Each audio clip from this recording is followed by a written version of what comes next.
Hi guys, welcome to episode 13. In this one I'm going to be repairing the floor so that I can get the floor panels made up and welded in. I can then get the cage boxes back in and we can get the cage welded in, ready to cut the back end out and get the engine and transmission in. So at the moment here I'm just measuring up for the size of the panels, working out which ones need folding and where they need to be folded. I'm using the pad just to record the measurements and do a little sketch, just so that it's easier when I'm away from the car. I haven't got to keep jumping in and out, checking what I've measured and where I've got to put folds.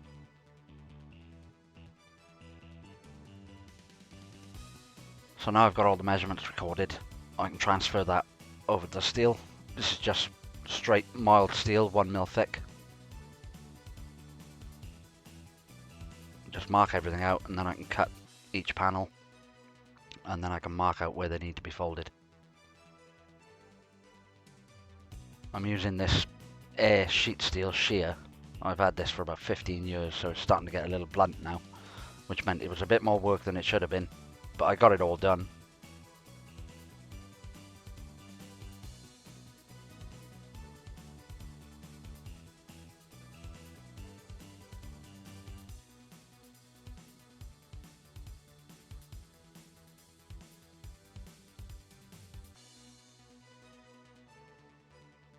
I decided to mark off this line and just cut this top edge off because it was going to be hard work to get the rest of the panels cut out.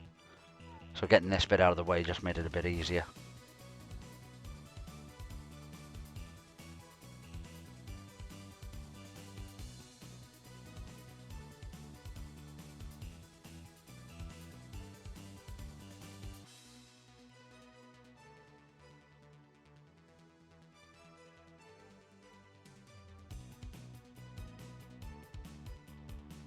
If you get one of these sheet metal shears yourself, just be aware that these pigtails you see coming off need to go into either a bucket or a box.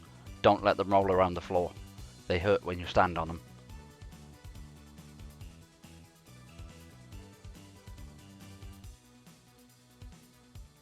I'm just marking and cutting this corner out because this needs a fold on both edges to sit in the corner of the floor pan.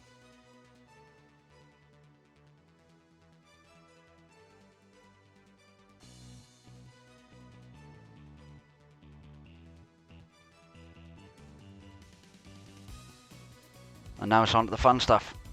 So I haven't got a sheet metal brake, nor have I got a panel folder. I used to have a big 2-meter one, but that went years ago, so I'm having to make a small one. So I'm just drilling some holes through 2 pieces of 25mm box. I've welded them together, just tacked them, so that the holes are in the same place on each one. And I've got to open these right up to 22mm to take some bronze bushes.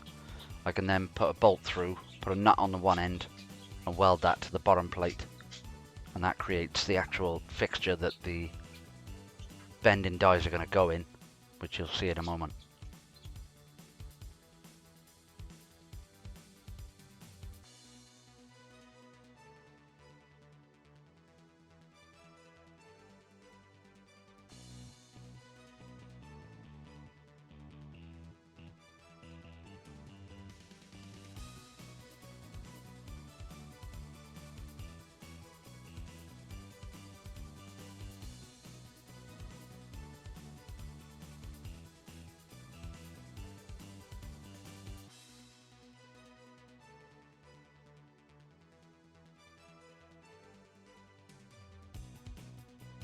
So what I did with these bronze bushes, I put them in the freezer overnight so that they were nice and cold. That means they'll shrink, so when you put them in the hole they're a bit easier to get in, and I just had to tap them in slightly with a hammer. So I've then put a nut and bolt through, weld the nut to the bottom rail, and then do the same the other side, and then I can put the correct bolts in and fit the bending dies.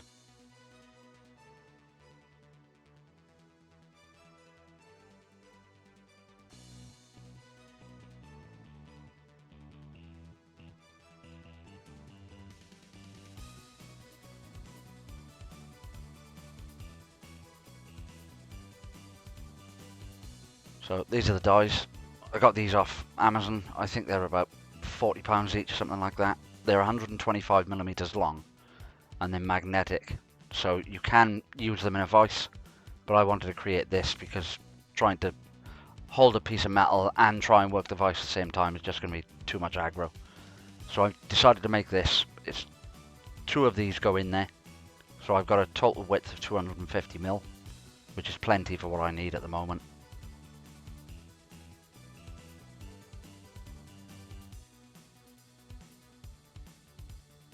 The good thing about these bending dies is they've got removable blades, so if you want to do an edge, which you'll see shortly, you can remove one of the blades to create clearance for you to fold up.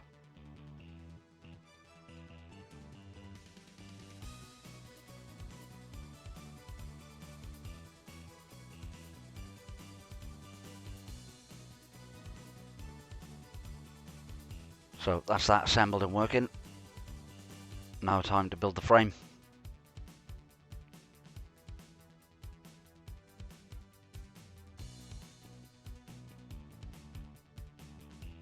Rather than build a complete foot operated pedestal from scratch, I decided to repurpose this one from my shrinker stretcher. So now I'm just making up a base frame that bolts to the original framework here. So then when I want to switch back to my shrinker stretcher, I can just unbolt this, take it off, put the shrinker stretcher back on.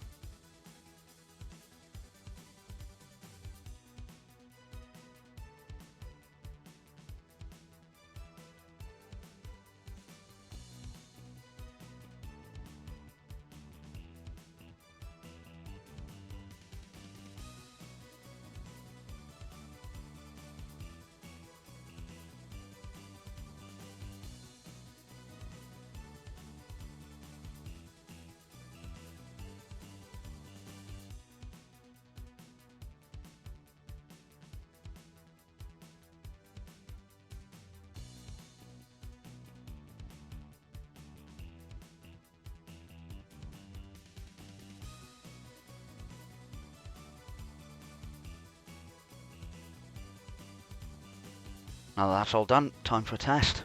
So I just marked up this piece of steel. This is the same steel that I'm going to be using, 1mm thick.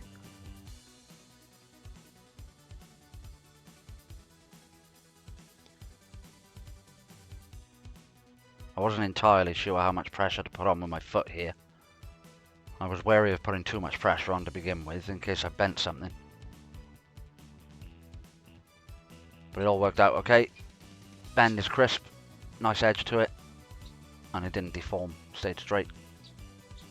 So, time to bend all the panels I cut earlier. I've marked them all up where they need to be bent. This one is what I was talking about, where you can remove a blade. So with that part you see on the right here, when you try and bend that now, it's going to hit against the blades obviously, but if you need to take a blade out, you can move it out the way to allow clearance for that folded edge. If you're doing a lot of this sort of stuff, then something like that is a nice to have.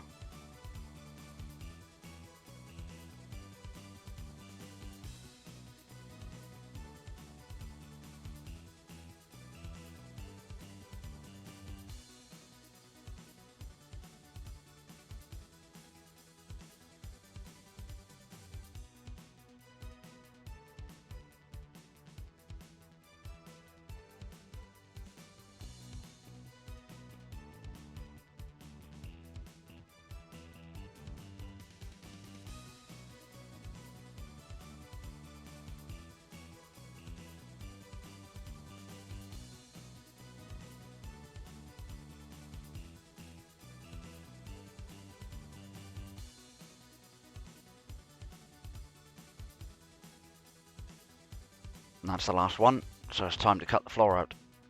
Gonna start on the front left. This wasn't the best camera angle, if I'm honest. I moved the camera for the other 3.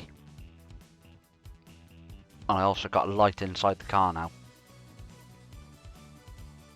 What I've done here is just placed the cutout plate on the floor, marked around it, and then I've cut just slightly inside that edge.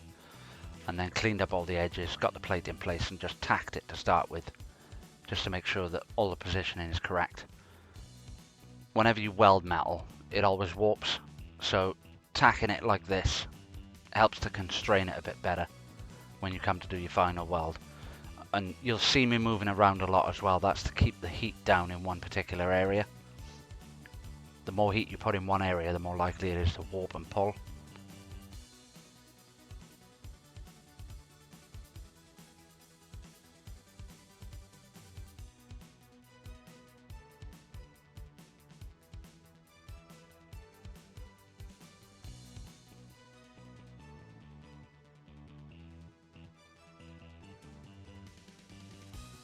Now that the majority of that is welded in, I can clean the welds down because I've got to put the roll cage foot box in now. So smoothing those welds out, make sure it sits right down on the floor and I haven't got much of a gap. And it's just a case then of seam welding it all the way around and making sure it's solid.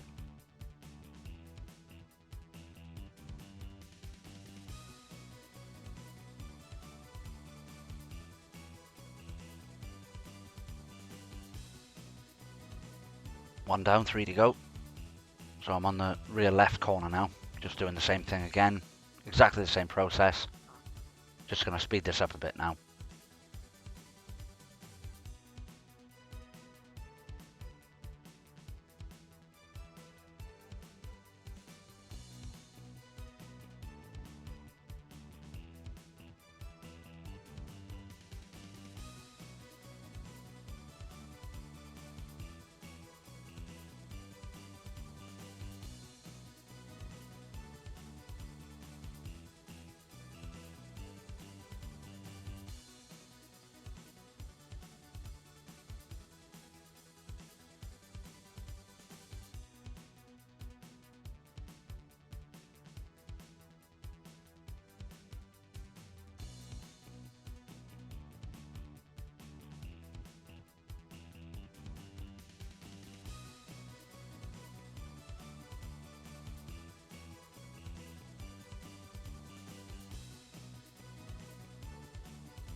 Same again here, just cleaning up where the box is going to be sitting, just make it nice and smooth so it can sit in the right position and be flush against the panels. It just makes for a better weld and you haven't got to fill a load of gaps then.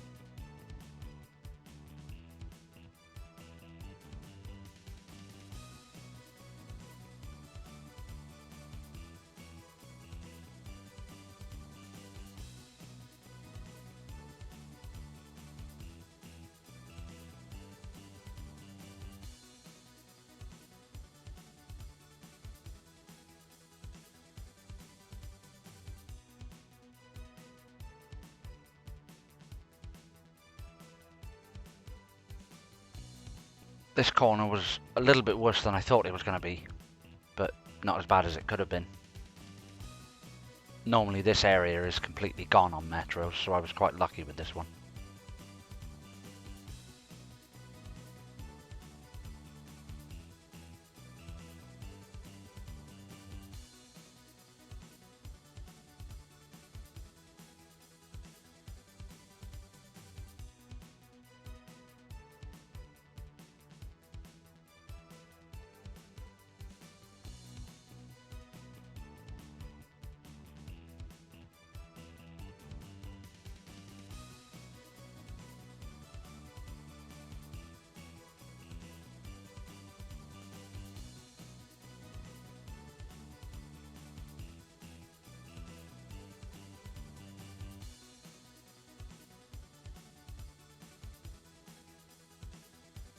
So we're on to the last corner.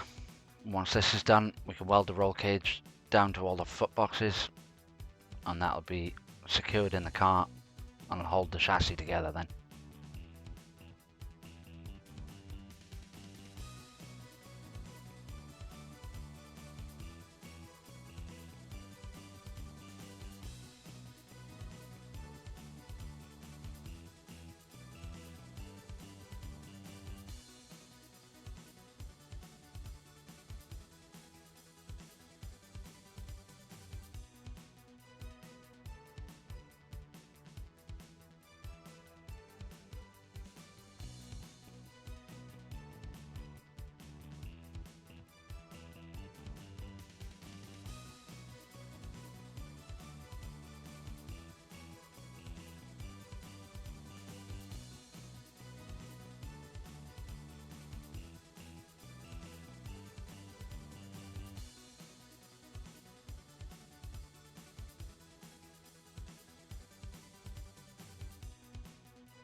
And it's done.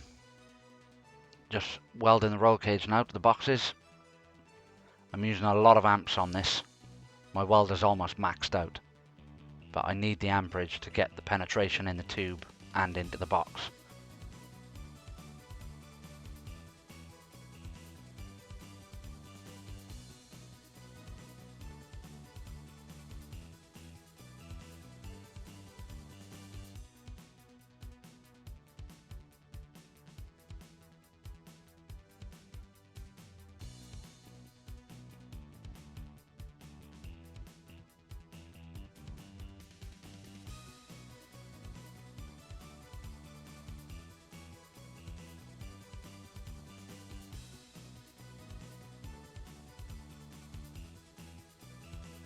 And voila! This is some galvanizing paint. I got this off Amazon. It's just cold galvanized. It's like 99% zinc. That's just going to protect it while it's sat in the shed. While I'm working on the car, I'll just stop it rusting. I also did the 2 cover plates for the front where I allowed clearance for the roll cage here at the front bulkhead. They don't look pretty, but they're going to be hidden anyway, so I'm not too worried. I also zinc coated them. I zinc coated the whole roll cage too, and I welded these plates in at the back so that they hold the body in place when I cut the boot floor and the wheel arches and the back panel off. This way it'll stop them moving around and stop the body twisting. So next episode is going to be getting the car out of the garage, turning it round so I've got more access to the back, and then cut the boot floor out, cut the wheel arches out and look to get the subframe in. I'll see you then.